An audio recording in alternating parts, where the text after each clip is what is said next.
And as the protests unfolded in the streets outside the NATO summit, some big announcements have been made on the inside. The talks mainly focused on Afghanistan and missile defense in Europe, with the bloc's chief saying the shield is up and running with interim capability. With details is RT's Gayane Chichakyan. This is the first step of this multi-stage missile shield program in Europe. NATO Secretary General says for 18 months they've been working on technical, legal issues. Now they're on track to carry out the program in full.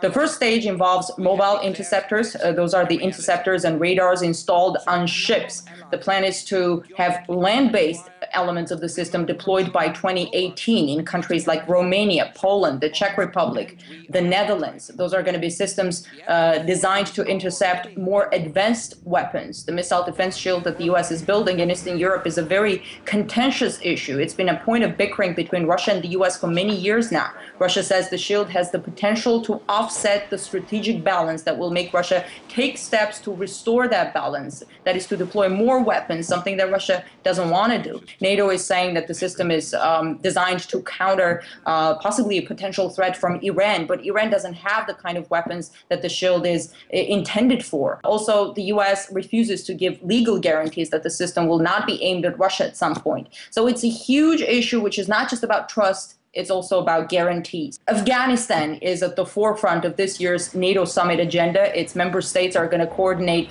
their steps of withdrawal. The U.S. as the key member is, of course, calling the shots. American troops are set to leave Afghanistan in 2014, but under their new agreement with Afghanistan, they will remain in certain numbers, as the U.S. claims, in a supporting role. The general perception among experts is that NATO's war in Afghanistan has been a failure. As much as the U.S. is trying to sugarcoat it with the eventual killing of Osama bin Laden, still the war ended up enraging the local population, fostering a new kind of extremism. Also, drug production became rampant in Afghanistan during the years of occupation, and it's billions of dollars that go to support terrorists and organized crime networks around the globe. That's the kind of Afghanistan that NATO is leaving behind.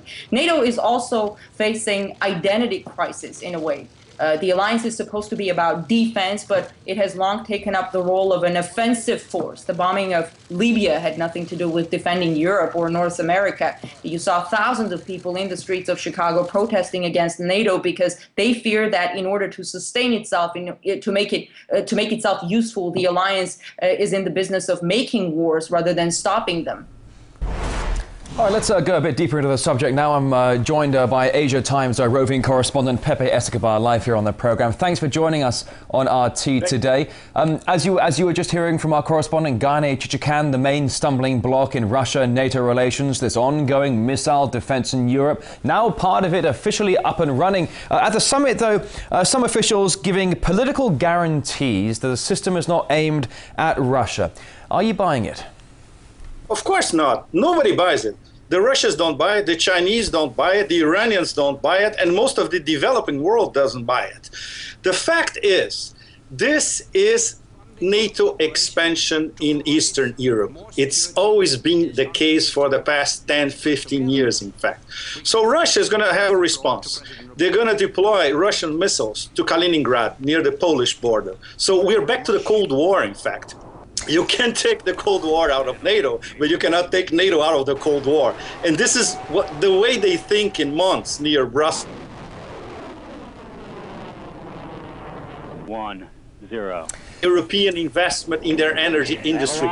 They will never attack an European capital with an intercontinental ballistic missile. This is Alice in Wonderland territory. Now, certainly, we've been hearing from some people out in the Far East that China thinks that this is not so much aimed at Russia. Rather, this is meant to possibly force in or put a fence around China, being such a large growing economic power, also the biggest holder of American debt. Is there some sort of bullying going on here, perhaps on the part of NATO, increasing its presence certainly towards that region, also at the same time with America deploying more military personnel in that region? It's very interesting because this has not been discussed anywhere. One of the reasons of this NATO summit, buried deep underground, is to bring the Central Asian stands to the table. In fact, NATO would like bases in the Central Asian stands as well. In Kyrgyzstan, they lost the base, but they want it back. They want a base in Uzbekistan that they had until a few years ago, the Pentagon, in fact, and they also lost it. And they want a base in Turkmenistan and also a base in Kazakhstan. Why? To surround exactly China with bases, not only that 3 mega bases in Afghanistan, Shindan, Bagram, and Kandahar, but in the Central Asians as well. The Central Asians are part of the myriad partnerships that NATO has all over the world, including all sorts of Middle Eastern and East Asian countries. The problem is they don't trust the Pentagon, just like they don't trust 100%, neither the Russians or the Chinese. They want to do what Kazakhstan says, a multi-vector diplomacy, which is pitting big powers against each other. So I'm not sure NATO and the Pentagon are going to be very successful in Central Asia. All right, now I'm going to have to jump in here because I'm running low on time, but I really want to come back to the NATO summit and address the issue of Afghanistan. That was one of the subjects up for discussion. NATO saying that it will stop combat operations there in 2014, assuming the role of trainers and advisors. First, do you think they really will step aside? And second, how will that impact the security in the country if they do? Well, Rory, NATO will step aside because there's no money. It's simple as that. The Europeans will step aside, but the Pentagon stays. Last year, the European Union countries, they spent $180 billion on defense. And still, that's not enough for NATO. The problem is, with the European economy absolutely devastated, there's no more money for military adventures. So they'll be out in 2014. Holland told Obama at the G8 summit in Camp David that France will be out by the end of this year. And the thing is, they made a deal.